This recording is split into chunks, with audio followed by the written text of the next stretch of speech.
The fire cracked between us like broken bones. Across the flames sat Chosavi, her father, a man whose eyes had died long before his body would. He wasn't looking at his daughter. He was looking at my horses. 3 of them.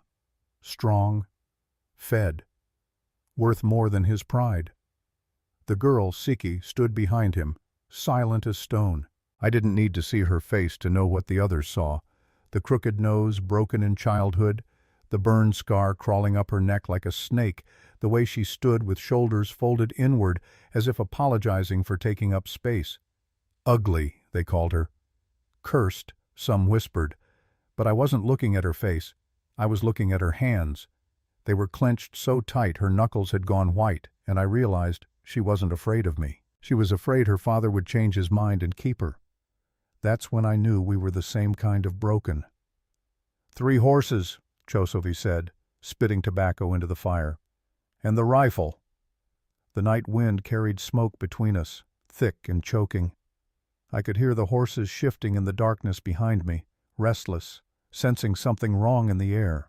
My brother Dakota stood at the edge of the firelight, arms crossed, watching me with the kind of look that said he knew exactly what I was about to do and couldn't stop me. I should have walked away, should have let another man make this trade. But I didn't, because 18 winters ago my sister stood exactly where Siki stood now, and no one saved her. Chosavi cleared his throat, the sound wet and desperate. His hands trembled as he reached for the water pouch at his belt, not from cold, but from shame. I'd known this man since childhood, back when he was still a warrior worth following, back when his wife was alive and his eyes still held light. Now he was selling his daughter for horses and a gun. She's strong, Chosavi continued, his voice cracking on the word. Doesn't complain, knows how to cook, how to mend, how to keep a fire. She saved her brother from burning when she was 10 years old. That's where the scar came from. She's brave when it matters. I watched Siki's face as her father spoke. She didn't flinch, didn't cry. Her expression remained smooth as river stone, but her hands, those clenched white hands, they told the real story. I'm not looking for brave, I said, keeping my voice flat. I'm looking for someone who can keep my home while I hunt, someone who won't run away the first time winter gets hard. Chosavi nodded too quickly, eager, pathetic. She won't run. She has nowhere to go. The truth of those words hung in the air like smoke. Siki had nowhere to go. No man in our tribe would take her, not with that face, not with the whispers that followed her like shadows. Some said she was cursed because she'd been born during a storm. Others said her mother had angered the spirits before dying. The reasons didn't matter. The result was the same. She was unwanted, just like Diani had been. My sister's name rose in my throat like bile, but I swallowed it down. Diani had been gone for 18 years, buried in the ground with stones over her grave to keep the coyotes away. But her ghost lived in every decision I made, in every woman's face I saw, in every moment like this, when I had the power to change a story that had already been written in blood. "Let me see her hands," I said. Chosavi blinked, confused. "Her hands? If she's going to work, I need to see her hands." Siki stepped forward without waiting for her father's permission. She moved into the firelight, and for the first time I saw her clearly. The crooked nose that had never healed right after the fall from the horse when she was 7. The burn scar that climbed from her collarbone up her neck, ending just below her ear, the skin twisted and shiny in the firelight. Her face was broader than most Apache women, her skin darker, her teeth slightly uneven when she opened her mouth to breathe. But her eyes were clear and direct, meeting mine without shame or plea. They were the color of dark honey, flecked with green, and they held something I hadn't expected. Intelligence. Assessment. She was measuring me the same way I was measuring her. She held out her hands, palms up. They were scarred and calloused, the hands of someone who'd worked hard all her life. The fingers were long and strong, the nails trimmed short. There was a burn mark on her right palm, fresh, maybe a week old. She'd grabbed something hot without thinking, probably saving someone else from pain. "How did you get this?" I asked, touching the burn with one finger. "Honovi," she said. Her voice was low and steady, with no tremor in it. "My brother. He reached for a pot over the fire. I grabbed it first." "Where is he now?" "With the other children, learning to track." "How old?" 12 winters. I looked past her to Chosovi. "The boy. He's part of this trade?" Chosovi's face went pale. No, I need Honovi. He's my only son." "He's 12 and he still can't track without help. What good is a son who can't hunt?" The cruelty in my words was intentional. I wanted to see how Siki would react, whether she'd defend her brother or stay silent to protect herself. She stepped closer to me, close enough that I could smell the smoke in her hair and the sage she'd rubbed on her skin. When she spoke, her voice was quiet but sharp as flint. "My brother has a weak leg. He was born that way, but his hands are steady and his mind is quick. He'll make a better craftsman than a hunter. That's not weakness. That's knowing your strengths." I stared at her, surprised. Most women in her position would have said nothing, afraid to speak out of turn. But Siki had just defended her brother to a man who held her future in his hands. I liked her, not in the way a man likes a woman he finds beautiful, but in the way you respect someone who refuses to break even when the world is crushing them. "I'll take the boy too," I said, turning back to Chosovi. 3 horses, the rifle, and a bag of dried meat, in exchange for your daughter and your son." Chosovi's mouth fell open. "I can't give you both. Honovi is all I have left after my wife." "You have nothing left," I interrupted, my voice hard. "You have a daughter you can't marry off and a son you can't train to hunt. Winter's coming. You have no food stored and no wife to help you prepare. In 3 months you'll be dead or begging the tribe for charity. Take this trade, Chosovi. Take it and use the horses to hunt. Use the rifle to protect yourself. Use the meat to survive until spring. And maybe, just maybe, you'll live long enough to regret what you've done here tonight." The words were meant to wound, and they did. Chosovi's face crumpled like old leather, but he nodded. "The boy," he whispered. "You'll treat him well?" "Better than you have." Siki's hand moved to her throat, covering the scar there. It was the first sign of emotion I'd seen from her, that small protective gesture. She was beginning to understand what was happening. She wasn't just being traded. Her brother was being taken too, ripped away from the only family he'd ever known. And she blamed me. Good. Let her blame me. Anger was better than despair. Anger kept you alive. Dakota stepped forward from the shadows, leading the 3 horses. They were good animals, well-fed and strong, worth more than this broken family deserved. But I wasn't doing this for Chosovi. I was doing this for the girl who stood in the firelight with her scarred hands and her defiant eyes, the girl who reminded me too much of Diani. Chosovi took the reins with shaking hands. He didn't look at his daughter. Couldn't look at her. "Honovi is sleeping in the 3rd tent," he said. "I'll wake him." "No," Siki said sharply. "I'll wake him. I'll tell him." She turned and walked into the darkness without waiting for permission, her back straight and proud despite everything. I watched her go, this woman I'd just bought for 3 horses and a rifle, and wondered what kind of fire burned inside someone who could walk away from their own selling with dignity intact. Dakota moved to stand beside me, his voice low. "You know what the tribe will say about this. Let them talk. They'll say you bought her because no other woman would have you. They'll say you're as cursed as she is. Maybe I am." "Nakai." He grabbed my arm, forcing me to look at him. "You can't save her. You couldn't save Diani, and you can't save this girl. All you're doing is buying yourself another ghost." I pulled my arm free. "I'm not saving anyone. I'm making a trade. A fair trade. There's nothing fair about this, and you know it." Dakota's eyes were hard in the firelight, reflecting 18 years of shared grief and guilt. "You think bringing home another broken girl will somehow make up for the sister we lost? It won't. It'll just break you both." Before I could answer, Siki returned, leading a small figure by the hand. Honovi was thin and gangly, with the awkward proportions of a boy growing too fast. He walked with a pronounced limp, his left leg dragging slightly with each step. His eyes were wide and confused, still foggy with sleep. "What's happening?" he asked, looking between his father and me. "Why is Nakai here?" Siki knelt beside her brother, her hands on his shoulders. When she spoke, her voice was gentle in a way it hadn't been with me. "We're leaving, little brother, you and I. We're going to live with Nakai now." "But why? What about Father?" "Father needs us to go. It's the right thing to do." Hanavi looked at Chosavi, waiting for his father to deny it, to say this was all a mistake. But Chosavi just turned away, leading the horses into the darkness, the rifle slung over his shoulder. He didn't say goodbye to his children. Didn't look back. The boy's face crumpled, understanding flooding in. He'd been traded away. Sold like an animal. His father had chosen survival over love, and that knowledge would scar him deeper than any physical wound. Siki stood, pulling Hanavi close against her side.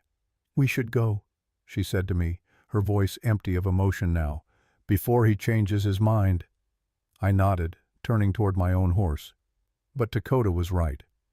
As I swung into the saddle and watched Siki help her limping brother onto the second horse, I felt the weight of another soul settling onto my shoulders. Another person to fail, another ghost in waiting.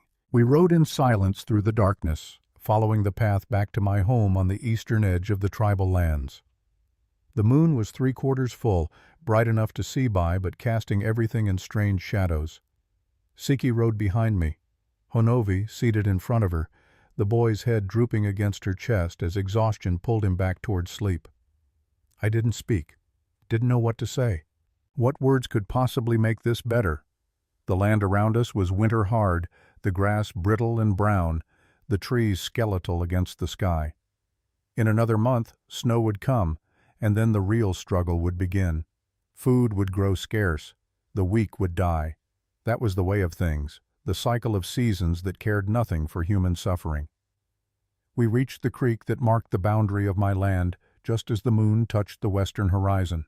The water ran cold and clear over smooth stones, the sound of it familiar and comforting.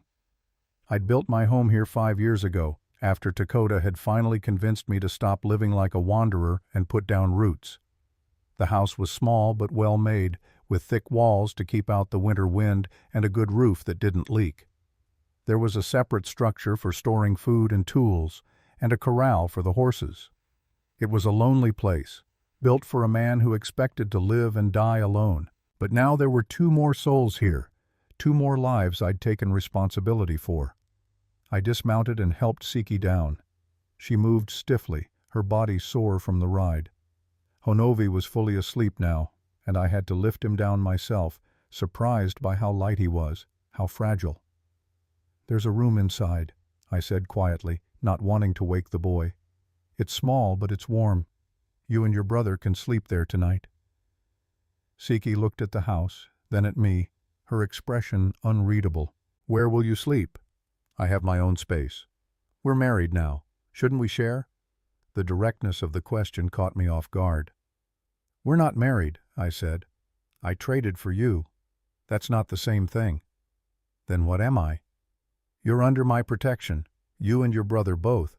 That's all you need to know for now." Something flickered in her eyes. Relief, maybe, or disappointment. I couldn't tell which. She adjusted Honovi's weight in her arms. "I'll need to know the rules, what you expect from me, what I'm allowed to do and not do." "There are no rules," I said. "Just don't steal from me, don't lie to me, and don't run away in the night. Everything else we'll figure out as we go." "And if I want to leave, someday, if I want to go?" I looked at her directly, wanting her to see the truth in my face. "Then you leave. I won't stop you. I didn't buy you to keep you prisoner, Siki. I bought you to give you a choice." She studied me for a long moment, weighing my words, searching for the trap. But there was no trap. I meant what I said. Finally, she nodded and carried her brother toward the house. I stood alone in the darkness, listening to the creek and the wind and the distant cry of a night bird. The stars were cold and bright above me, indifferent to the small dramas of human life playing out below. Somewhere in the darkness, Dakota's words echoed. "You can't save her." Maybe not. But I could give her a chance to save herself. That would have to be enough. Morning came with frost on the ground and smoke rising from the fire pit inside the house. I woke to the smell of food cooking, something I hadn't experienced in years. For a moment I lay still, disoriented, trying to remember why my home smelled like sage and roasted corn. Then I remembered. Siki.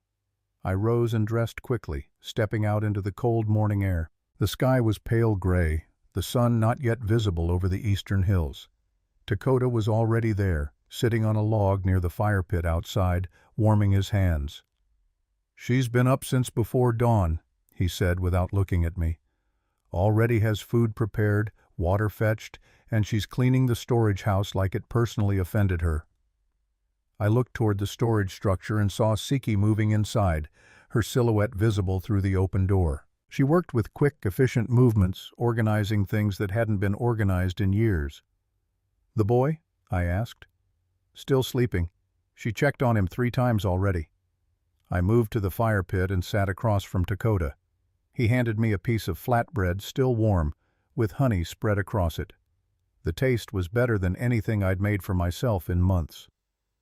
"She's good," Dakota said quietly. "Efficient. Doesn't waste movement or words. You got a better deal than you deserved." "It's not about the deal." "Then what's it about, brother?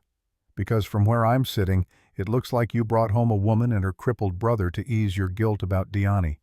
But guilt doesn't make a family. It just makes everyone miserable." Before I could answer, Siki emerged from the storage house, her arms full of old furs that needed cleaning. She saw us and stopped, her expression neutral. "There's food inside," she said. "Enough for 3. I didn't know when you'd wake." "Thank you," I said. She nodded once and carried the furs toward the creek, moving with purpose. Dakota watched her go, then turned back to me. "She hasn't cried yet," he said. "Most women would have cried by now, screamed maybe, begged to go home, but not her. She just works. Everyone grieves differently. That's not grief, Nakai. That's survival. She's doing what she has to do to stay alive in a place she didn't choose. Don't mistake that for acceptance." He was right, but I didn't want to admit it. Instead, I stood and walked toward the house, leaving him by the fire. Inside, the transformation was remarkable. In just a few hours, Siki had turned my neglected home into something that felt lived in. The floor had been swept clean. The sleeping furs were folded and organized. Fresh sage hung from the rafters, filling the air with its sharp, clean scent. A pot of stew bubbled over the fire, rich with meat and herbs. Hanavi sat near the fire, his weak legs stretched out in front of him, watching the flames with distant eyes. He looked up when I entered, and I saw the same guarded expression his sister wore, the look of someone learning not to trust. "Your sister is at the creek," I said. "You should eat while the food is hot." He nodded but didn't move toward the pot, just sat there staring at the fire. I filled a bowl and handed it to him. "Eat." "I'm not hungry." "Eat anyway. You're too thin. Winter's coming and you'll need your strength." "For what?" His voice was bitter, older than his 12 years. "I can't hunt, can't fight, can't even walk without limping. What use am I to you?" I sat down across from him, taking my own bowl of stew. "Can you carve?" He blinked, confused by the question. "What? Can you carve? Wood, bone, stone? Can you work with your hands?" Yes, a little. My sister taught me." "Good. I need someone who can carve. I hunt, but I don't have time to make my own tools, fix my own arrows, craft what I need. If you can do that, you'll earn your place here." Hope flickered in his eyes, quickly smothered by suspicion. "Why did you buy us? Really?" "I didn't buy you. I traded for you." "That's the same thing." "No," I said firmly. "It's not. Buying means I own you. Trading means we exchanged one thing for another. Your father needed horses to survive the winter. I needed help managing this place. It was a fair exchange." "You didn't need my sister," Hanavi said quietly. "You could have any woman in the tribe if you wanted, the younger ones, the pretty ones.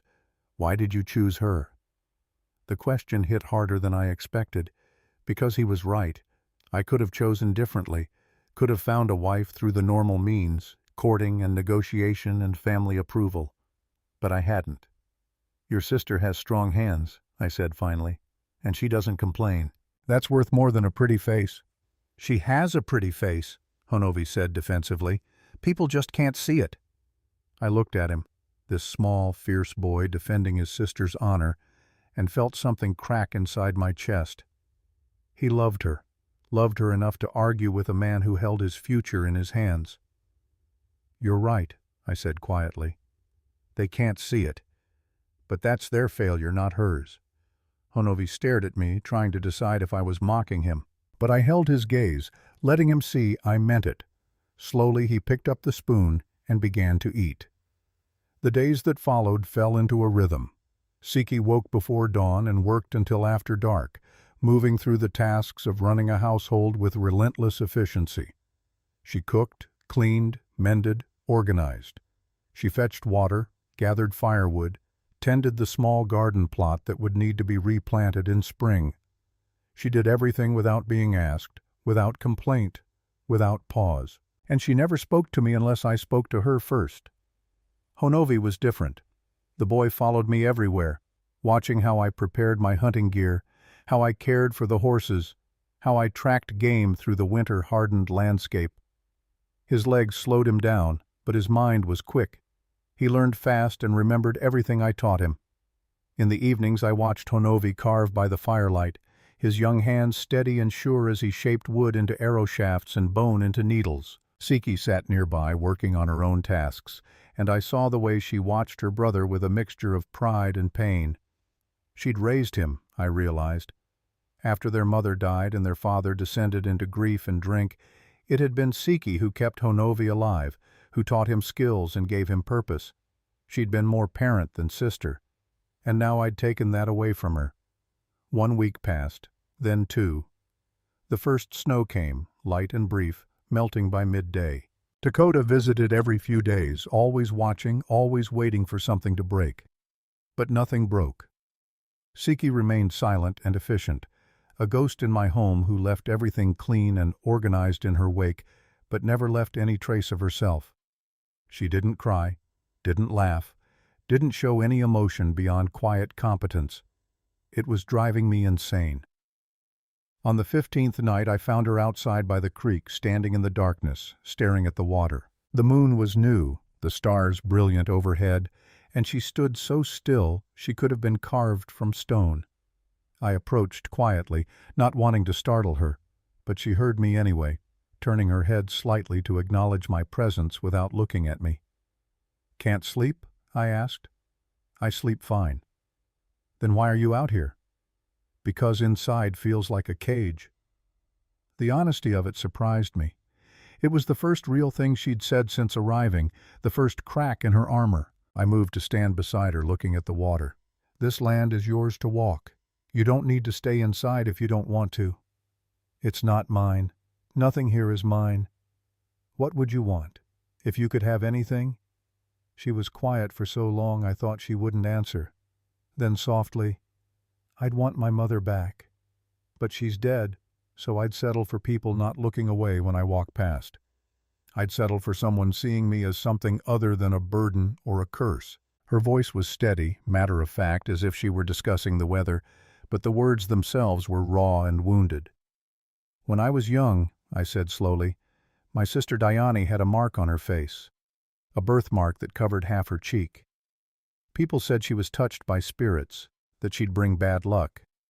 They wouldn't let their children play with her, wouldn't invite her to ceremonies. She was alone in a tribe full of people." Siki turned to look at me for the first time, really look at me. "What happened to her?" "A man named Karuk traded for her, just like your father traded for you. He took her to his home, and for 6 months no one saw her. Then one morning we found her hanging from a tree."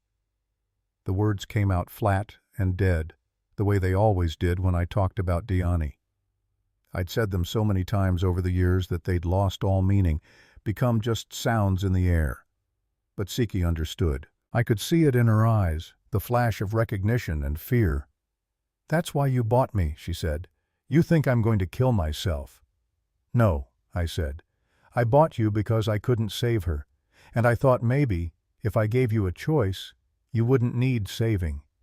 "A choice?" She laughed, sharp and bitter. "What choice do I have?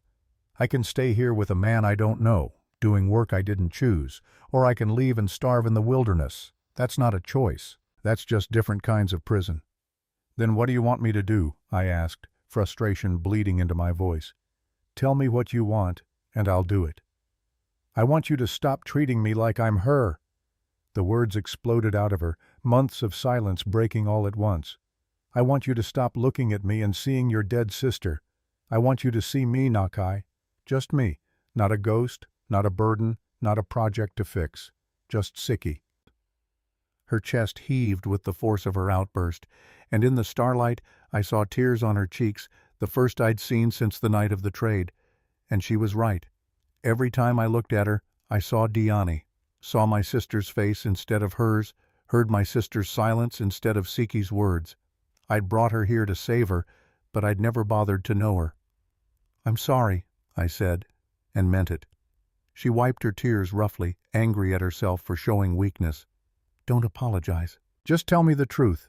When you look at me, who do you see?" I took a breath, forcing myself to really look at her. Not at the scars or the crooked nose or the face the tribe called ugly, but at her. At the woman standing in front of me who'd survived a childhood of cruelty, who'd raised her brother alone, who'd walked into my home and made it function without asking for anything in return. "I see someone stronger than I am," I said quietly. "I see someone who knows how to survive without breaking. I want to see just you, Siki. I'm trying, but I don't know how yet." She stared at me, searching my face for lies. But I'd given her the truth, raw and uncomfortable as it was. "Then learn," she said finally, "because I can't live in a house with a man who's in love with a ghost." She turned and walked back toward the house, leaving me alone by the creek. I stood there long after she'd gone, listening to the water and the wind, thinking about truth and ghosts, and the difference between saving someone and setting them free. Dakota was right. I'd bought Siki to ease my guilt about Diani, but somewhere along the way, she'd become real to me, more than just a mirror for my dead sister. She'd become a person with her own pain, her own strength, her own right to be seen. The next morning, I rode to Chosavi's camp and made another trade. One horse for Siki's pottery tools, the ones her mother had taught her to use, the ones her father had made her abandon as useless. When I brought them back and laid them at Siki's feet, she looked at me with something close to wonder. "Why?" she asked. "Because you're not Diani," I said. "You're Siki, and Siki makes pottery." She picked up the tools with trembling hands, running her fingers over the smooth wooden handles and shaped stones. Then she looked up at me, and for the first time since the night by the fire, she smiled. It was small and tentative, but it was real, and it was hers.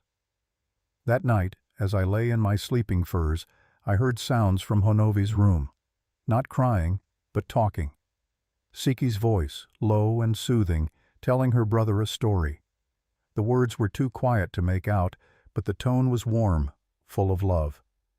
Then I heard something else. Laughter. Honovi's laugh, high and bright, the sound of a child who felt safe enough to find joy, and I realized that maybe Dakota had been wrong. Maybe I couldn't save Siki, but maybe, just maybe, she could save me. The next weeks brought a change in the air between us. Siki still worked from dawn to dark, still moved through the house with quiet efficiency. But now, sometimes, she sang while she worked. Old songs her mother had taught her, Apache melodies that filled the spaces between silence. Honovi grew stronger, his legs still weak but his hands skilled. He made arrows that flew straight and true, carved bowls that held water without leaking, fashioned tools that made our lives easier. He was finding his worth, and I could see pride beginning to replace shame in his eyes.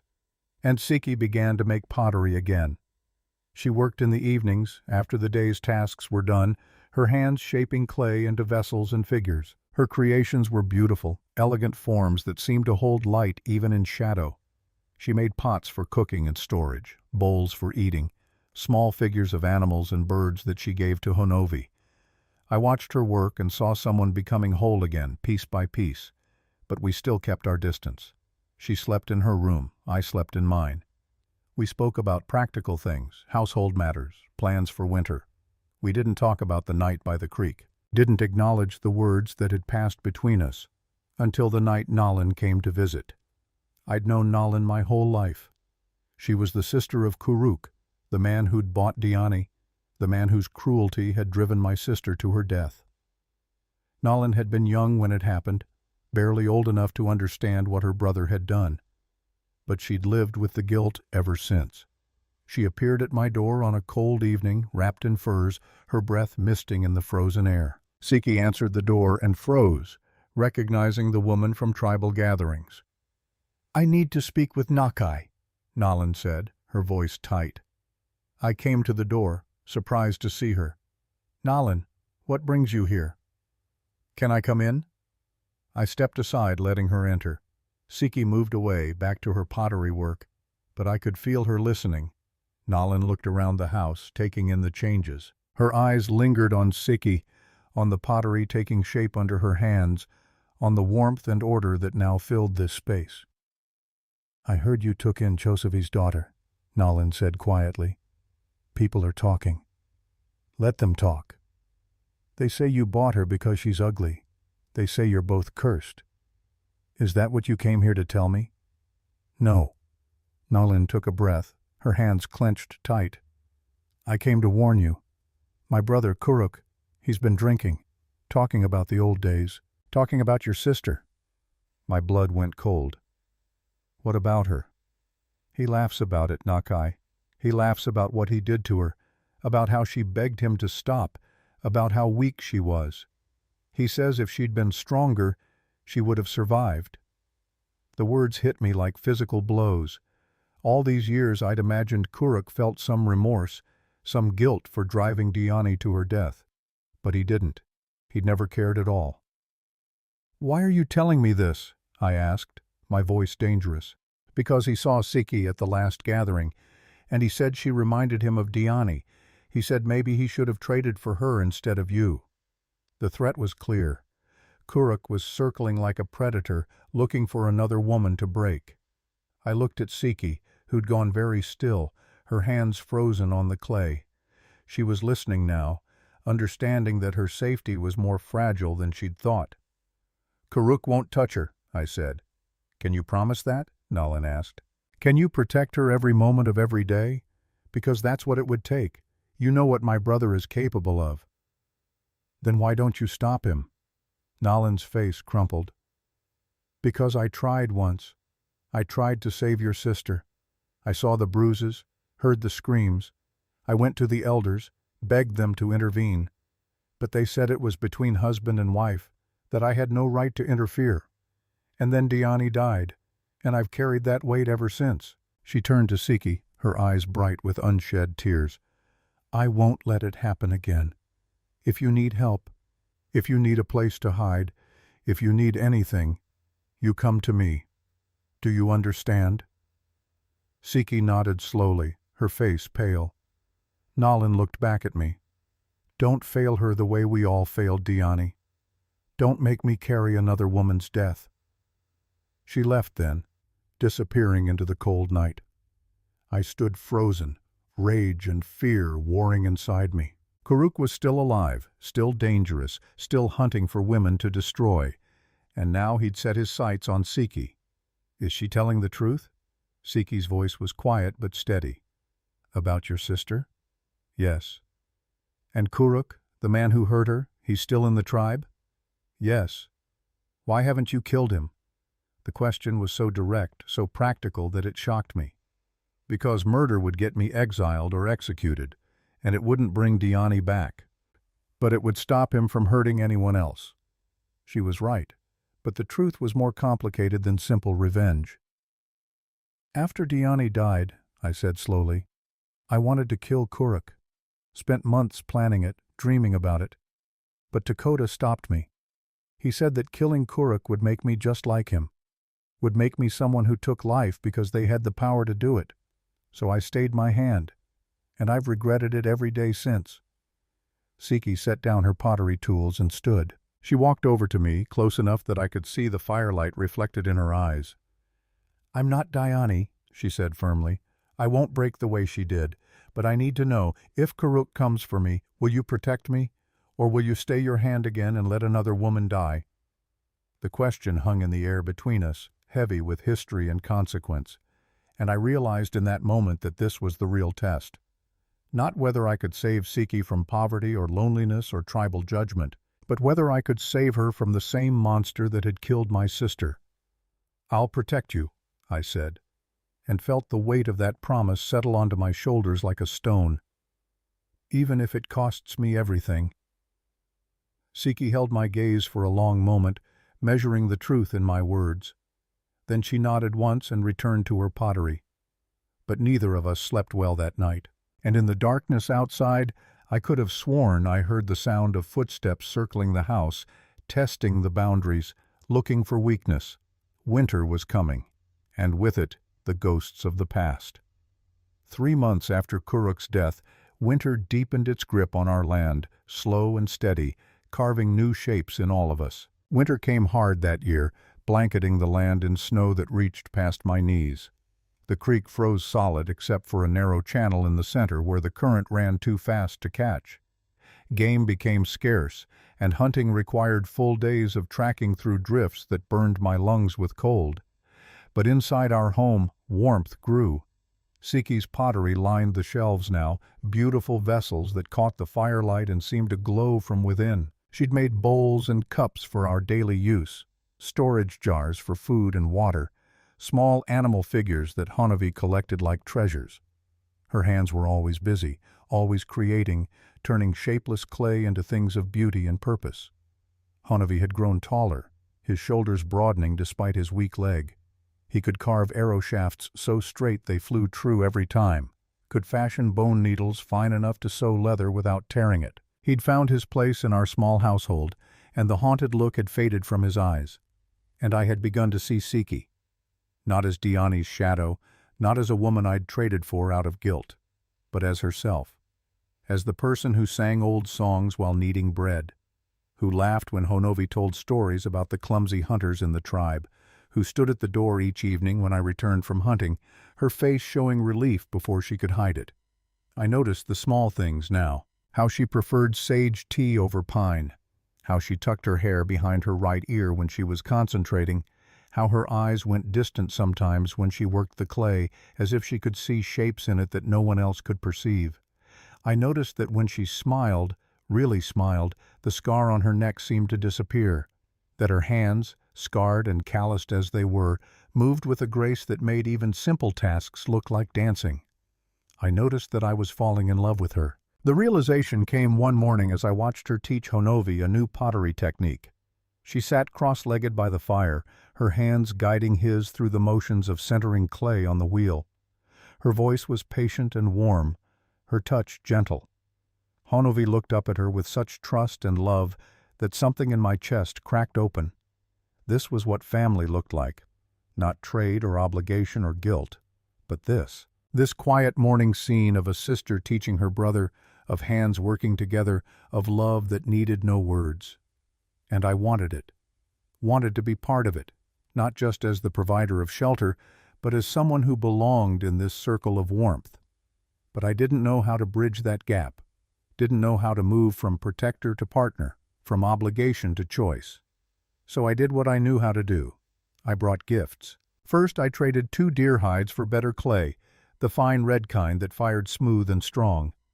Siki's eyes widened when I laid it at her feet, and she ran her hands over it with something close to reverence. "Where did you get this?" she asked. "From the trader who comes through in winter. He had it from the Pueblo people in the south. They say it's the best clay in all the territories." "This must have cost you dearly." "It was a fair trade." She looked up at me, her honey-colored eyes searching my face. "Why?" "Because your work deserves the best materials, and because watching you create makes this house feel like a home." The words came out rougher than I intended, but they were true.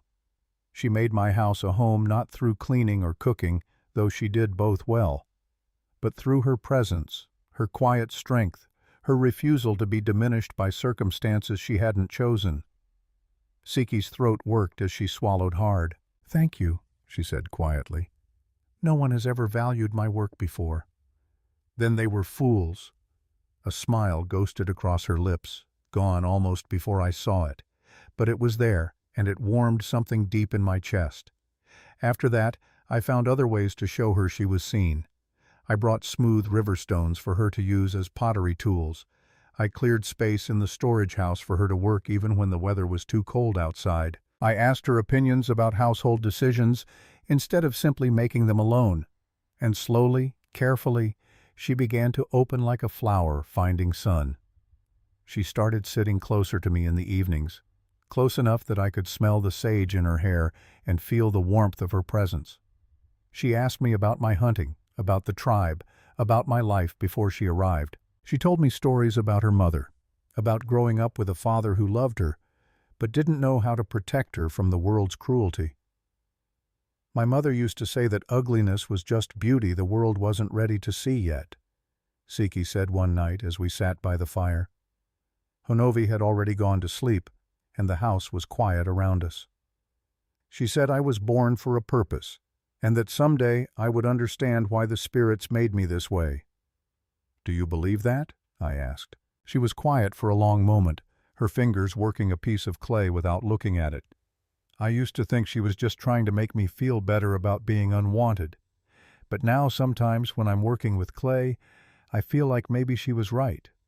Like maybe there's a reason I see shapes in formless things. A reason I can take something broken and make it whole. "You do that with more than clay," I said quietly. She looked at me, questions in her eyes.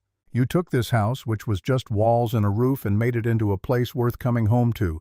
You took your brother, who thought he was worthless, and showed him his value. You took me, a man haunted by ghosts, and started teaching me how to live in the present." "I didn't do those things," she said. "We did them together." "No, you did them. I just stopped standing in your way." The firelight played across her face, highlighting the crooked line of her nose, the twist of scar tissue at her neck, the slight unevenness of her features. And in that moment, I saw what Honovi had tried to tell me months ago. She was beautiful, not despite her scars, but because of them, because they told the story of survival and strength. I reached out slowly, giving her time to pull away, and touched the scar on her neck with gentle fingers. She went very still, her breath catching. "This scar," I said quietly, "you got it saving Honovi from the fire." "Yes. You could have let him reach for the pot himself. Could have let him learn the lesson through pain. He was only 10. The burn would have covered his whole arm. So you took his pain instead. I'm his sister. That's what sisters do." I let my hand fall away but held her gaze. "You think that makes you ugly. But I see someone who chose love over safety, someone who bears her scars with dignity." "That's not ugly, Siki. That's the most beautiful thing I've ever seen." Tears welled in her eyes, but she didn't let them fall. "You're just saying that because you feel guilty." "I'm saying it because it's true, and because I need you to know that when I look at you now, I don't see Diani. I don't see a ghost or a burden or a mistake. I see you. Just you." One tear escaped, tracking down her cheek. She wiped it away roughly. "What am I to you, Nakai? Really? Am I your wife, your servant, your penance?" The question I'd been avoiding for 3 months laid bare between us. "I don't know," I admitted. "I know what I want you to be. But that's not my choice alone. It has to be yours too." "And what do you want?" I took a breath, letting the truth out. "I want you to be my partner, my equal, the person I build a life with, not the person I rescued or traded for. I want to wake up every morning and know you chose to be here, not because you had nowhere else to go, but because this is where you want to be." Siki looked at me for a long time, her scarred hands still working the clay, shaping it without conscious thought. "I can't give you that answer tonight," she said finally, "because I don't know yet if I'm staying because I want to or because I'm afraid to leave." I need time to figure out who I am when I'm not just surviving. Then take the time you need. I'll wait. Even if the answer is that I want to leave? The question hurt, but I nodded. Even then, because if you stay, I need to know it's a choice, not a cage. She set down her clay and stood, moving to the window. Outside, snow fell in thick flakes, covering the world in white silence. My whole life, people have made choices for me. My father chose to keep me hidden. The tribe chose to call me cursed. You chose to trade for me. I've never made a choice that was completely my own. Then start now. Choose what you want for tomorrow. Then choose again the next day. Small choices, Siki. Build yourself a life, one decision at a time. She turned back to me, and in her eyes I saw something new. Not hope exactly, but possibility. The beginning of understanding that she had power even in circumstances she hadn't chosen. I'll think about it, she said, about what I want, who I want to be. That's all I ask. She went to her room then, leaving me alone by the fire. But something had shifted between us, some barrier had cracked, if not broken. And for the first time since Diani's death, I felt something other than guilt when I thought about the future. I felt hope. The next morning brought Dakota to my door, his face grave in the pale winter light. "Karuk's dead," he said without preamble. The words hit me like a physical blow. "What?" "Found him this morning. Heart stopped in his sleep. He was alone in his tent, bottle of whiskey spilled beside him. The cold and drink finally caught up to him." I stood frozen, trying to process this information. Karuk, the man who'd haunted my nightmares for 18 years, was dead, gone, no longer a threat. "When?" I managed to ask. "Sometime last night. Nolan found him at dawn." "How is she?" Dakota shook his head. Strange. She didn't cry, just stood there looking at him, then walked away. "Asked me to tell you, said you'd want to know." Siki appeared behind me, wrapping a blanket around her shoulders against the cold. "What's happened?" "Karuk's dead," I told her. Her eyes widened. "The man who hurt your sister?" "Yes."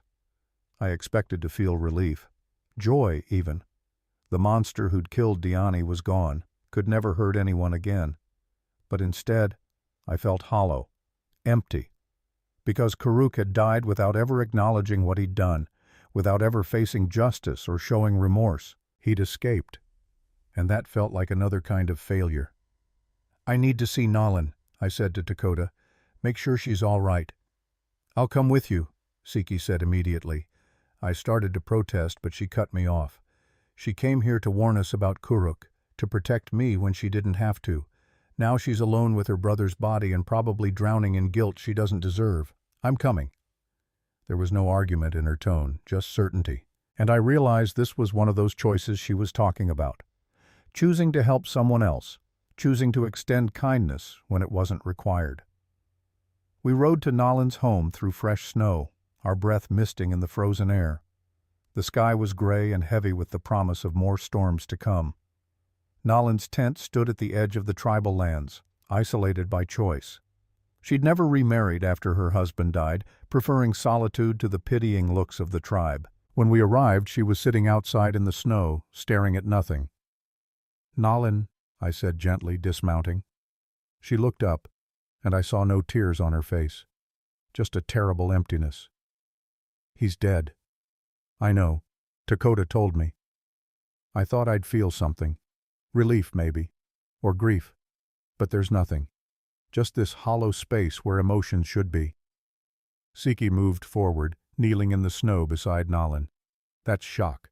It'll pass, and then the feelings will come. Good and bad all mixed together." Nolan looked at her, really looked at her, taking in the scarred face and steady eyes. "I tried to save her, you know. Your predecessor, Diani. I heard her crying at night, saw the bruises.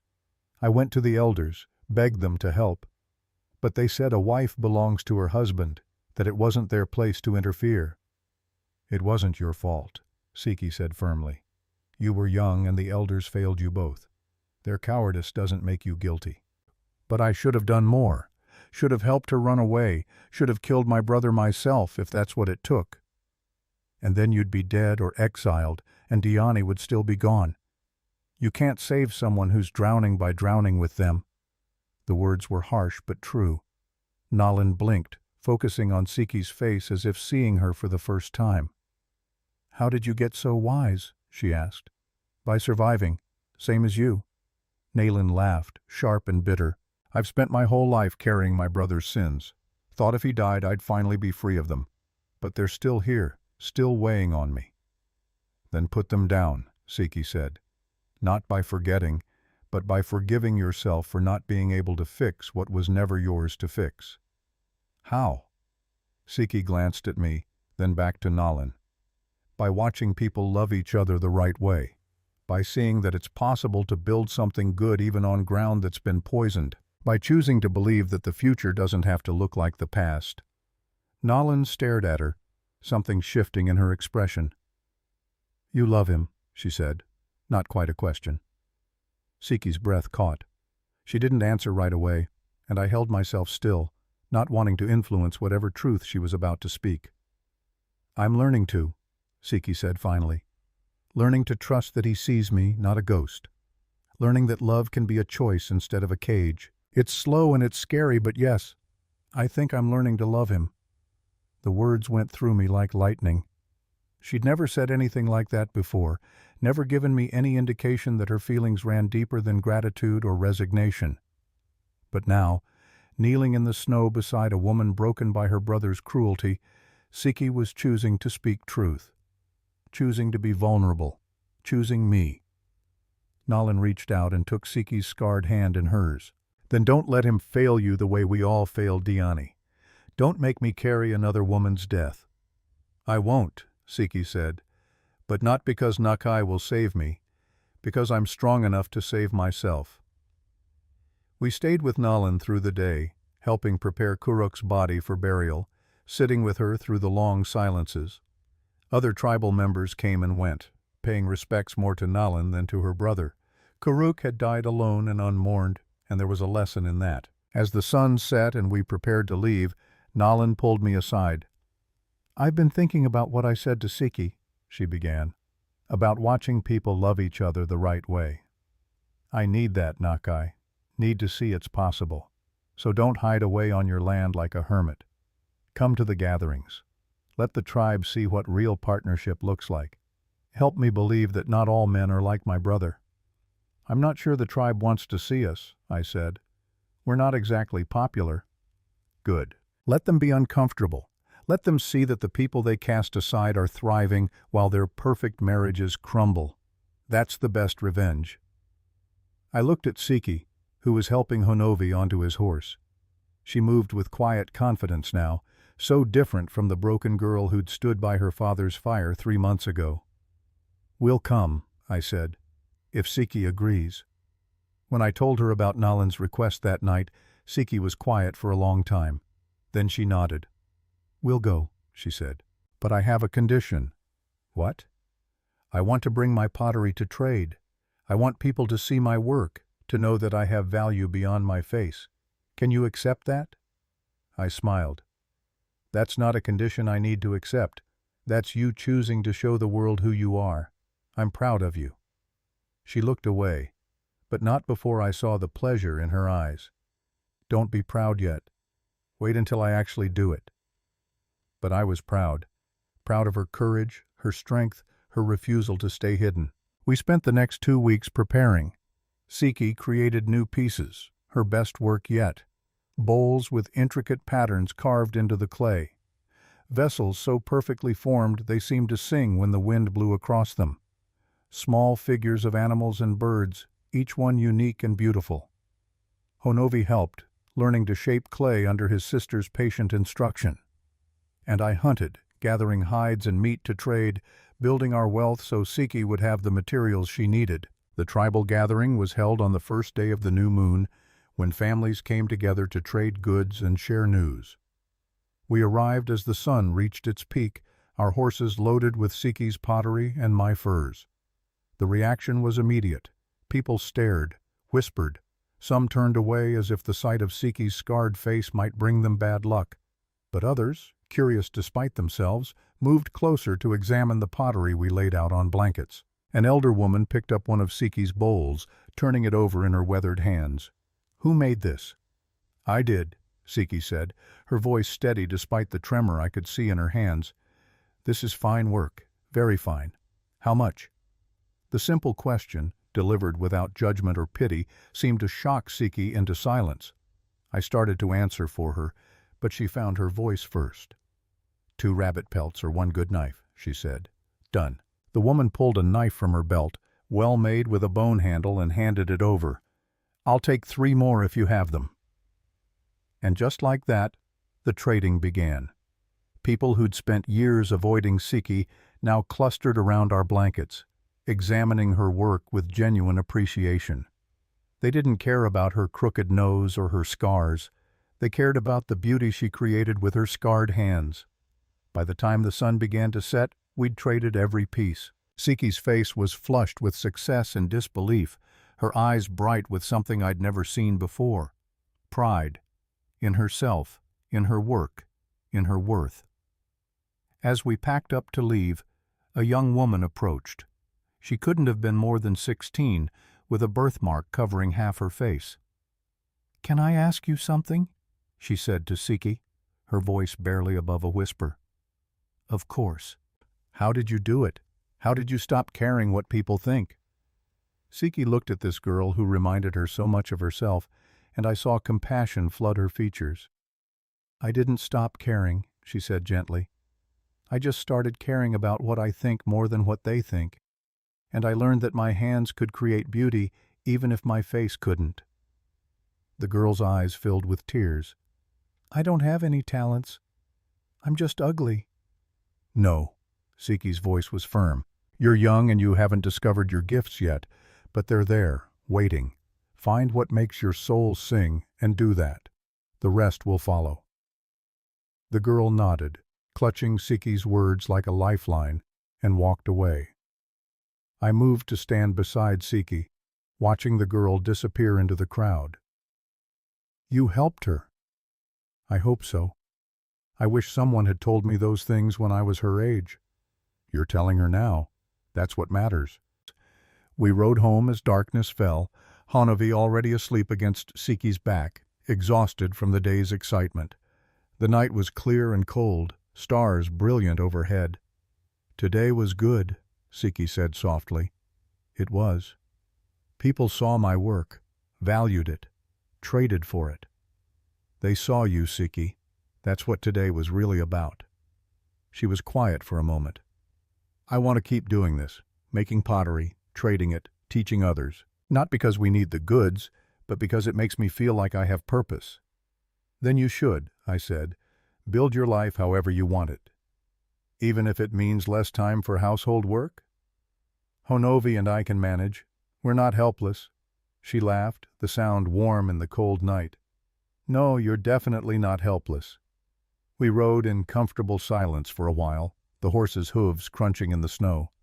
Then Siki spoke again, her voice thoughtful. "When I told Nalan I was learning to love you, I meant it. But I'm still afraid." My heart stuttered. "Of what?" "Of losing myself again. Of becoming so tangled up in being your wife that I forget who Siki is separate from you. Of trading one cage for another, even a comfortable one." "Then don't," I said. "Don't lose yourself. Keep being Siki, the potter, the teacher, the woman who speaks truth even when it's hard. Be my partner, but don't stop being yourself." "Can both exist?" she asked. "Can I be yours and still be mine?" "Yes, if we choose it. Every day we choose partnership without possession. We choose to walk beside each other instead of one behind the other. We choose love that expands us instead of limiting us." She reached across the space between our horses and took my hand, her scarred fingers lacing through mine. "Then I choose you," she said, "not because I have to, but because I want to. I choose this life we're building together. I choose us." The words were a gift more precious than anything I'd ever received, not given from obligation or fear or resignation, but from genuine desire. "And I choose you," I said. "Every day, for the rest of my life, I choose you." We rode home hand in hand, hearts full, the future spreading before us like fresh snow, unmarked and full of possibility. But possibility, I would learn, always comes with a price. And winter was far from over. Spring came late that year, arriving in fits and starts, one day warm and promising, the next bitter with snow that melted by noon. The creek thawed slowly, ice giving way to rushing water that sang against the stones. Green shoots pushed through the earth, defiant and determined. And our life continued its slow transformation. Siki's pottery had become known throughout the tribe and beyond. Traders came specifically to our home now, seeking her work. She'd developed a reputation for vessels that were not just functional, but beautiful, each piece unique and carefully crafted. The income from her pottery meant we lived better than we had before, with stores of food and supplies that would carry us through another hard winter. But more than that, Siki had found her voice. She no longer moved through the world with her shoulders curved inward, no longer apologized for taking up space. When she spoke, people listened. When she walked through the tribal gathering grounds, heads turned not in mockery, but in respect. The transformation was remarkable to witness. Honovi had grown even taller, his voice deepening, his shoulders broadening. He'd apprenticed himself to an elder craftsman in the tribe, learning to work with metal as well as wood and bone. His weak legs still slowed him, but he'd learned to move with it rather than against it, finding balance in his own body. And Nalan had become part of our small family. She visited often, sometimes staying for days at a time, teaching Siki songs from the old days, and learning pottery techniques in return. The three of them, Siki, Nalan, and Honovi, would work together in the evenings, their laughter filling the house with warmth. I watched from the edges of these gatherings, content to observe the connections forming between people who'd all been broken in different ways, but were learning to heal together. 6 months had passed since Kuruk's death, and Nalan seemed lighter somehow, as if she'd finally set down a burden she'd carried too long. One evening, as we sat around the fire, she spoke of it. "I used to think that justice meant punishment," she said, working a piece of clay between her fingers, "that the only way to balance the scales was to make the guilty suffer. But watching you two build this life together, I understand now that justice can also mean healing, that the best revenge against cruelty is to create something beautiful in spite of it." Siki reached over and squeezed Nalan's hand. "You helped make this possible. You warned us about Kuruk, protected us when you didn't have to. You chose to break the cycle instead of continuing it." "I had good teachers," Nalan said, looking between us. "You showed me that love doesn't have to be violent or possessive, that two people can choose each other every day and still remain whole individuals." The words settled over us like a benediction, because it was true. Siki and I had found a way to be together that didn't require either of us to disappear into the other. We were partners, equals, two people who'd chosen to walk the same path while maintaining our own identities. It hadn't been easy. There were still moments of friction, times when old fears rose up and threatened to pull us apart. But we'd learned to talk through those moments, to speak truth even when it was uncomfortable, to choose connection over retreat. One night, after Nalan and Honovi had gone to bed, Siki and I sat alone by the fire. She was working on a new piece, a large vessel with intricate patterns that seemed to move in the firelight. "Can I ask you something?" she said without looking up from her work. "Always." "Do you still see her? Diani? When you look at me?" The question caught me off guard. We hadn't spoken of my sister in months, both of us focusing on the present rather than the ghosts of the past. "No," I said honestly. "I haven't seen Diani in your face for a long time now. When I look at you, I just see Siki, my partner, the woman I love." She smiled, a real smile that lit up her whole face. "Good, because I was worried that someday you'd wake up and realize you'd fallen in love with a ghost's replacement instead of the real me. That could never happen. You're too vivid, too present, too entirely yourself." "I'm glad." She set down her pottery and moved to sit beside me, close enough that our shoulders touched. Because I love you too, completely, without reservation. And I need you to know that I'm not staying because I'm afraid to leave. I'm staying because this is where I choose to be. The words were everything I'd hoped for but never dared to ask. I pulled her close, wrapping my arms around her, breathing in the sage scent of her hair. "Will you marry me?" I asked. "Properly this time. Not as a trade or an obligation, but as a choice we both make freely." She pulled back to look at me, her honey-colored eyes searching mine. "We're already married, Nakai. Have been since the night by the creek when you promised to see me as myself." "Then let me ask again. Let me ask the woman you've become, not the girl who was traded away. Siki, will you be my wife, my partner? Will you build this life with me, not because you have to, but because you want to?" Tears sparkled in her eyes, but they were good tears, joyful tears. "Yes. 1,000 times yes." We held each other as the fire burned low, two people who'd found each other in the darkness and chosen to create light together. But even as we celebrated our commitment, storm clouds were gathering on the horizon. The news came with the spring traders, carried on tongues that spoke both English and Apache. The United States government had issued new orders. All Apache tribes were to be relocated to reservations in Oklahoma Territory. They had until the end of summer to comply. Those who refused would be forcibly removed by soldiers. The announcement sent shockwaves through our tribe. For generations, these lands had been our home. Our ancestors were buried here. Our stories were rooted in these mountains and valleys. To leave would be to sever ourselves from everything that made us who we were. Chovio, the tribal elder, called a council meeting. Everyone gathered in the central area, faces grave with worry and anger. "The white man's government says we must go," Chovio announced, his voice heavy with age and sorrow. "They say this land is needed for their settlers, that we are in the way of their progress." "We should fight," a young warrior named Ashki shouted. "Drive them off our lands like our fathers did."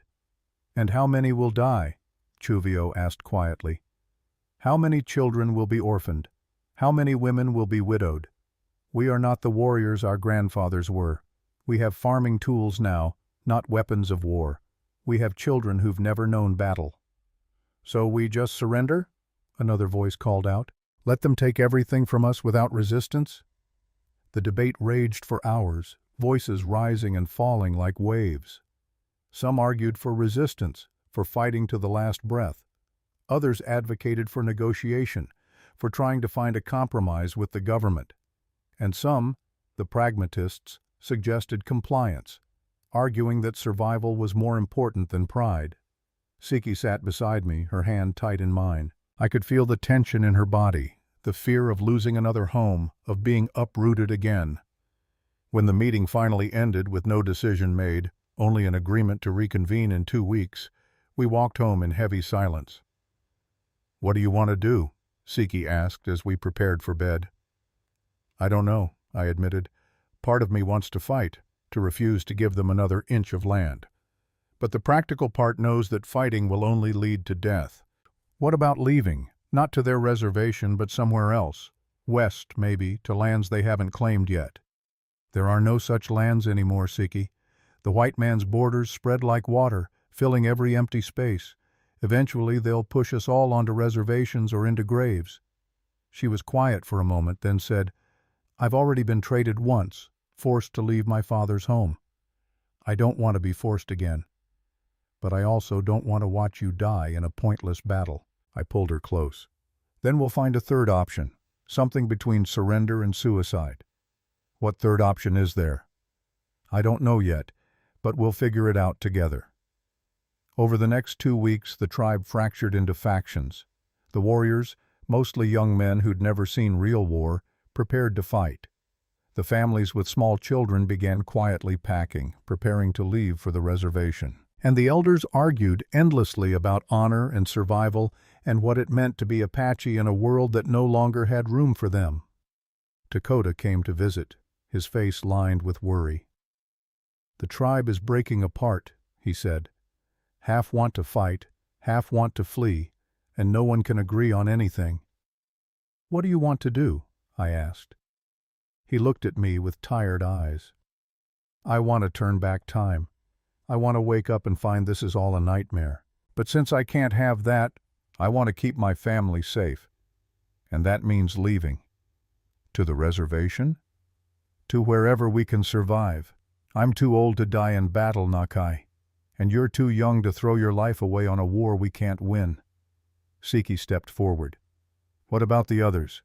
The ones who want to stay and fight?" "They'll die," Dakota said bluntly. "Maybe not immediately, but eventually. The soldiers will come in numbers we can't match, with weapons we can't counter. It won't be a battle. It'll be a massacre." That night, Siki and I lay awake long after the fire had burned to embers. "I've been thinking," she said into the darkness, "about what matters most, about what's worth dying for and what's worth living for." "And what did you decide?" "That I've already lost too much to willingly lose more. I lost my mother, lost my childhood to my father's grief and drink, lost my place in the tribe because of my face. I won't lose you too. Not to war, not to pride, not to anything." I turned to face her, our eyes adjusting to the dim light from the dying fire. "What are you saying?" "I'm saying we should go. To the reservation or wherever they'll let us live in peace. I'm saying that staying alive together is more important than dying apart on principle. Even if it means leaving everything behind. We'll take what matters with us, each other. Honovi, Nalin if she'll come. The rest is just land and memories. We can make new memories anywhere." Her pragmatism was both heartbreaking and admirable. She'd already survived being traded away from her home once. She knew that home wasn't a place, but the people you loved. "What about your pottery?" I asked. "You've built a reputation here. On the reservation, you'll be starting from nothing again." "Clay is clay, Nakai. I can make pottery anywhere there's earth and fire. What I can't remake is you, or this family we've built." She was right, and I knew it, but the thought of leaving still felt like failure, like admitting defeat to forces that had been trying to break us for generations. "Let me think about it," I said. "Let me talk to Chuvio, see if there's any other way." She nodded and curled against my chest, her breathing eventually evening out into sleep. But I lay awake until dawn, wrestling with impossible choices. The next day, I sought out Chuvio. I found him sitting alone outside his tent, staring at the mountains that ringed our valley. "They're beautiful, aren't they?" he said without looking at me. "These mountains. I was born in their shadow. My father was born here and his father before him. We have names for every peak, stories for every valley. And soon, they'll belong to strangers who don't even know how to say their names." I sat beside him. "Is there truly no other option? No way to negotiate, to keep even a small piece of this land?" "I've sent messengers to the white man's fort. They say the orders come from far away, from men in Washington who've never seen these mountains. There will be no negotiation, only compliance or death." "Then what will you choose?" He was quiet for a long time. "I'm old, Nakai. My wife is buried in the ground not far from here. My children are grown and scattered. I have no reason to leave and little reason to stay, so I will remain, and when the soldiers come I will die on the land of my ancestors." "That's not a choice, that's suicide." "Perhaps, but it's my suicide to choose. You, though, you're young. You have a woman who loves you, a future to build. Don't waste that future on an old man's pride." "It's not pride to want to keep our home." "No, but it's foolishness to die for land when you could live for love." He finally turned to look at me. "Go, Nakai. Take your family and go. Live long enough to teach your children who we were, what we valued. Let our stories survive even if our bodies don't." His words carried the weight of finality. He'd made his choice, and nothing I said would change it. Over the next week, the divisions in the tribe deepened. Warriors gathered weapons and prepared defensive positions. Families loaded wagons for the long journey to Oklahoma, and the elders made peace with their gods and their ghosts. Nalin came to me one evening, her decision clear on her face before she spoke. "I'm going with you," she said, "to the reservation. I can't stay here and watch more people die. Wherever you go, that's where family is." And so it was decided. Our group would be 4, Siki, Honovi, Nalin, and me. Dakota chose to come as well, unwilling to let his younger brother face the journey alone. "What changed your mind?" Siki asked. "Last week you said you'd rather die than leave." "Last week I was still carrying my brother's ghost, but then I realized Kuruk died alone and unmourned because he chose pride over connection. I won't make that mistake. Wherever you two go, that's where family is, and I choose family." Honovi, who'd been quiet through all the discussions, finally spoke up. "When do we leave?" I looked at this boy I'd come to love as a brother, this young man who'd found his worth despite his weak leg. "You want to go?" "I want to stay alive," he said simply. "I want to keep learning my craft, keep growing, keep being part of this family we've made. If that means leaving this land, then we leave." His certainty was humbling. He'd already lost so much, been traded away like property, yet he faced this new loss with courage and clarity. "Then we go," I said, looking at each of them in turn. "We leave in 2 weeks. We take what we can carry, and we don't look back." The decision, once made, brought a strange kind of peace. We spent the next days preparing, packing carefully chosen belongings, saying goodbye to neighbors who'd become friends. Chosovi, Siki's father, came to see us the day before we were set to leave. He looked older than I remembered, worn down by grief and regret. "I heard you're leaving," he said to Siki, not quite meeting her eyes. "Yes, that's wise. Braver than staying, really." Siki studied her father, this man who'd traded her away to save himself, and I saw compassion in her eyes where I might have expected anger. "Why did you really come, father?" He finally looked at her, and I saw tears on his weathered face.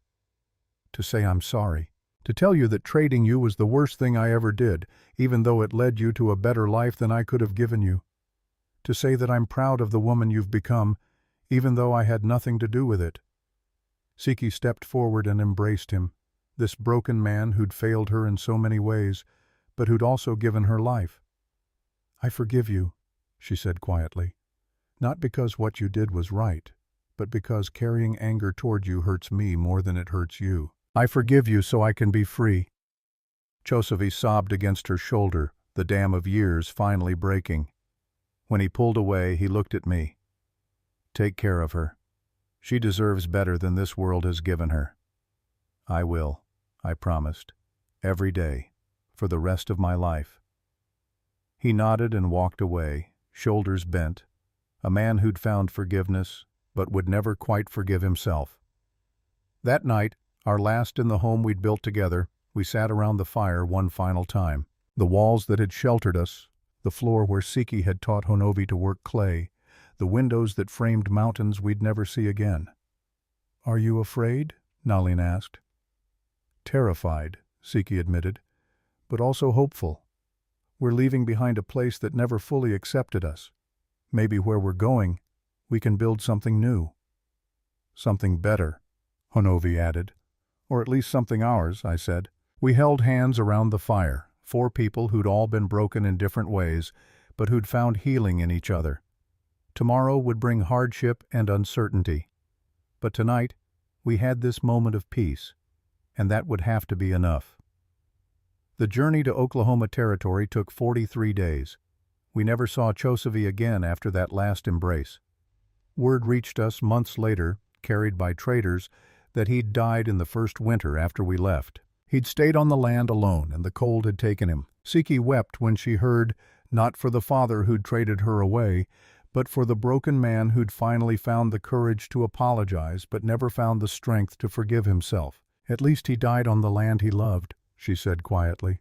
"That was his choice, and I can respect that, even if I don't understand it." We traveled with a group of about 50 Apache, families who'd chosen survival over resistance. The soldiers who escorted us were neither kind nor cruel, just men doing a job they didn't particularly care about. They kept us moving at a steady pace, allowed us to hunt for food, and mostly left us alone. But the journey took its toll. 2 elders died along the way, their bodies too frail for the long march. We buried them beside the trail, marking their graves with stones so their spirits would know where to rest. 3 children were born, coming into a world in motion, their first breaths taken in transit between one home and another. Siki walked beside me most days, her hand in mine, her pottery tools carefully wrapped and carried in a pack on her back. She'd salvaged what she could, the most important pieces, knowing she'd have to build everything else from scratch when we arrived. Honovi rode when his leg pained him too much to walk, but mostly he traveled on foot, stubborn and proud. He'd grown even more in the weeks since we'd left, his voice deepening further, his face losing the last softness of childhood. And Naylan walked with the other women, singing old songs to keep spirits up, sharing food when others ran short, being the steady presence she'd learned to be. We crossed rivers and plains, mountains and valleys, each mile taking us further from everything we'd known. Some nights I woke in a panic, disoriented by unfamiliar stars and strange winds. But then I'd feel Siki beside me, her breathing steady and sure, and I'd remember. Home wasn't behind us anymore. It was right here, in this circle of loved ones. The reservation, when we finally reached it, was not what I'd expected. I'd imagined something barren and desolate, a place of pure suffering. And while there was certainly hardship, there was also life. Apache from different tribes had gathered here, creating a patchwork community of survivors. There were children playing, women working, men building. It wasn't home, but it could become one. We were assigned a plot of land, smaller than what we'd left behind, but workable. The soil was different here, redder and heavier, but Siki declared it good enough for pottery after examining it carefully. "We can work with this," she said, rubbing earth between her fingers. "It'll fire differently than what I'm used to, but that just means learning something new." We built a small house that first month, working alongside Dakota and other families. It was rougher than our old home, less carefully constructed, but it kept out the rain and the wind. Honovi and I built a separate structure for Siki's pottery work, giving her space to create without cramping our living quarters. Life on the reservation was hard in ways I hadn't anticipated. The government provided rations, but they were often late or insufficient. We had to supplement with hunting and gathering, but game was scarce with so many people competing for limited resources. Disease spread through the crowded conditions, taking the old and the very young. But we survived, and slowly, against all odds, we began to thrive. Siki's pottery found an audience even here. She began teaching other women, showing them techniques passed down from her mother. Soon there was a small community of potters, creating beautiful work that they could trade for supplies the government didn't provide. Honovi apprenticed with a blacksmith who'd set up shop on the reservation, learning to work metal into tools and hardware. His weak leg was no disadvantage at the forge, and his steady hands and quick mind made him valuable. Naylan established herself as a healer, using knowledge passed down through generations to treat illnesses and injuries. She became someone people sought out, respected, and needed. And I found work as a translator, helping negotiate between the Apache community and the government officials who ran the reservation. It wasn't glorious work, but it was necessary, and it gave me a sense of purpose. The months passed. Winter came again, harsh and unforgiving, but we weathered it together. Spring brought new growth, both in the earth and in our community. And then, one morning a year after we'd arrived, Siki told me she was pregnant. The news hit me like lightning, joy and terror mixing in equal measure. A child. Our child. A new life growing in a place that had seen so much death. "Are you happy?" Siki asked, watching my face carefully. "Terrified," I admitted. "But yes, so happy I can barely breathe." She laughed and pulled me close. "Good, because this child is going to need a father who's present and loving, not haunted by ghosts. I'll be here," I promised. "Every day, for every moment. I'll be the father I wish I'd had." The pregnancy was difficult. Siki was sick for the first few months, barely able to keep food down. Naylan stayed with us, making teas and remedies that helped ease the symptoms. Honovi took over more of the household tasks, cooking and cleaning while his sister rested. But as the months progressed, Siki grew stronger. Her belly swelled, and with it came a radiance I'd never seen before. She glowed with purpose and life, her hands still working clay, even as our child grew inside her. "What should we name the baby?" she asked one evening as we sat outside watching the sunset. "If it's a girl, I was thinking Diani," I said tentatively. "To honor my sister, to show that her story doesn't end in tragedy." Siki considered this, her hands resting on her pregnant belly. "And if it's a boy?" "You choose. This child is as much yours as mine." "Then if it's a boy, we'll call him Bidzil, Strong One, because he'll need to be strong to grow up in this world." We sat in comfortable silence, imagining the future, the child who would soon join our family. The birth came in late summer, attended by Naylan and 3 other women from the community. I waited outside with Honovi and Dakota, pacing and praying, listening to Siki's cries, and trying not to imagine everything that could go wrong. But when Nalin finally emerged, she was smiling. "A girl," she said, "healthy and loud, and your wife is fine, just tired." I rushed inside to find Siki propped up against pillows, exhausted but radiant, holding a tiny bundle wrapped in soft leather. "Meet Diani," she said, pulling back the wrapping to reveal a perfect tiny face, eyes scrunched closed, mouth working in small movements. I knelt beside the bed, hardly daring to breathe, and touched one finger to my daughter's cheek. She was so small, so fragile, yet she'd already survived being born into a world that hadn't wanted her parents. "She's beautiful," I whispered. "She is," Siki agreed. "And she's ours. No one can trade her away or tell her she's not good enough. She's ours, and she's perfect." The first year of Diani's life passed in a blur of sleepless nights and small miracles. She grew quickly, developing her mother's honey-colored eyes and my dark hair. She was a happy baby, quick to smile, curious about everything, and watching Siki as a mother was a revelation. She was patient and loving, teaching Diani songs in Apache, showing her colors and textures, nurturing her curiosity. All the love she'd been denied in her own childhood, she poured into our daughter. When Diani was a year old, Siki became pregnant again. This time with a boy we named Bidzil, just as we'd planned. He came into the world smaller than his sister, quieter, but just as determined. And with 2 children to care for, our little house felt full in the best possible way. Honovi, now 17, had become a skilled metal worker. He'd fallen in love with a girl from another tribe, a quiet young woman who didn't care about his limp.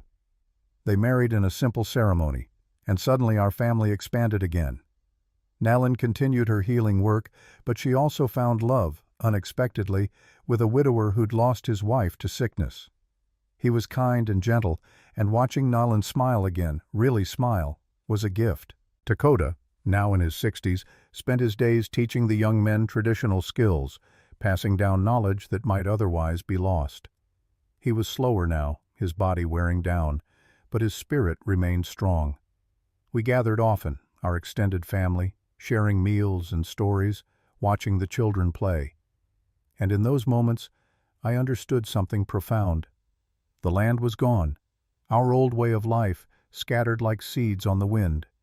We'd been forced into a place we hadn't chosen. But ourselves, those we kept. Our stories traveled with us, our traditions carried across hundreds of miles. We planted them in new soil, and they took root. And they'd taken root, grown, flourished. This wasn't the life I'd imagined when I first traded 3 horses for a woman I thought I was saving. It was better. Because it was a life we'd chosen together, built together, fought for together. One evening, 10 years after we'd first arrived at the reservation, Siki and I sat outside our home watching the sunset. Diani, now 9, was teaching her younger brother to work clay. 3 more children had joined our family in the intervening years, the house always full of noise and laughter. "Do you ever regret it?" Siki asked. "Leaving, coming here." I thought about the question carefully. I regret that we had to leave. I regret the injustice of it, but I don't regret the life we've built here. "Neither do I," she said, leaning against my shoulder. "Sometimes I dream about the old place, the mountains and the creek. But then I wake up here, surrounded by our children and our family, And I know we made the right choice. We survived.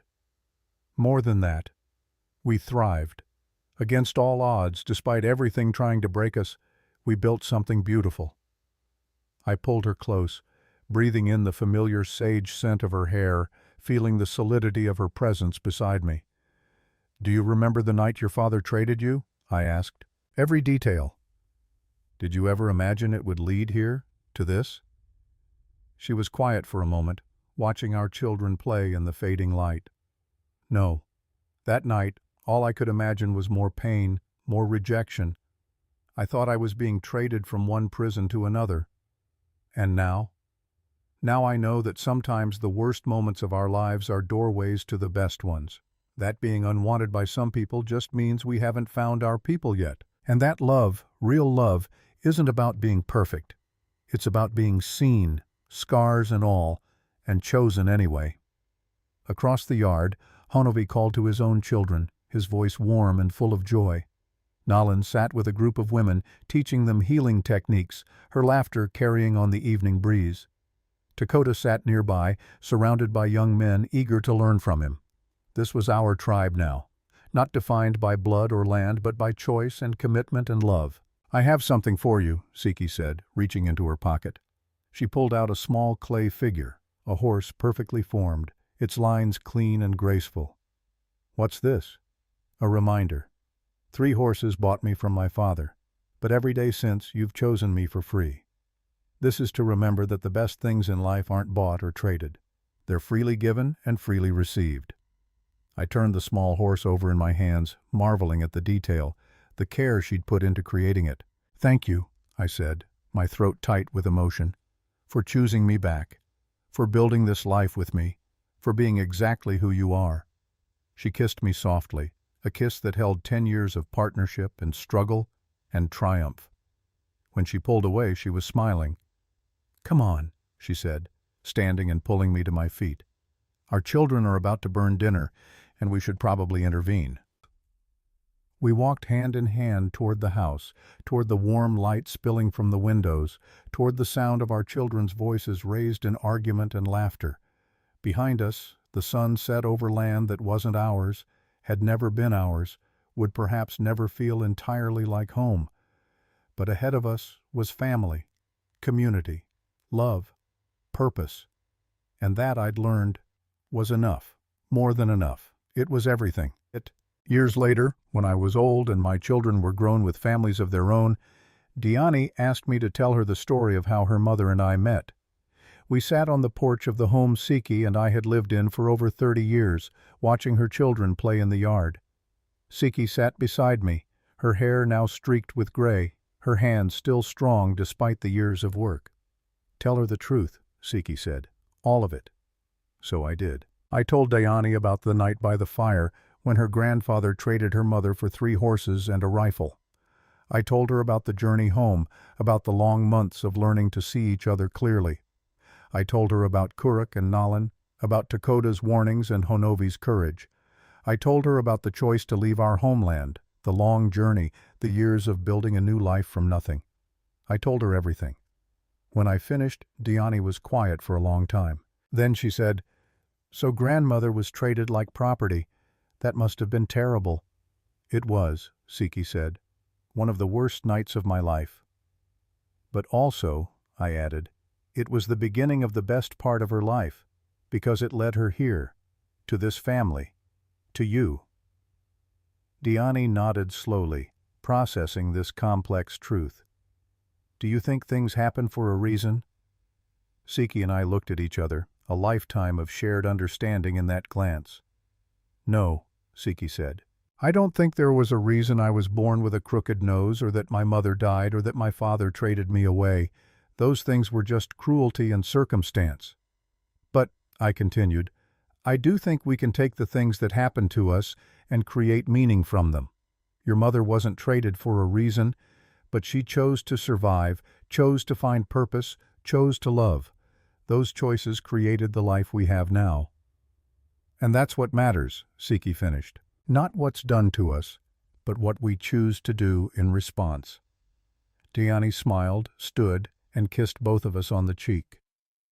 Thank you for choosing each other, for choosing to survive, for giving us this life." She went to join her children, and Siki and I sat together in the fading light, hands clasped, hearts full. We'd been given to each other in the worst possible way, but we'd chosen each other in the best possible way, every single day. And that choice had made all the difference. The sun set, the children played, life continued its beautiful, messy, miraculous flow. And we were home. Finally, truly, completely home. Siki's hand in mine. Our children's laughter in the air. The smell of clay and fire and sage. This was what we'd carried across hundreds of miles. This was what we'd refused to lose. And that was the greatest gift of all. The end.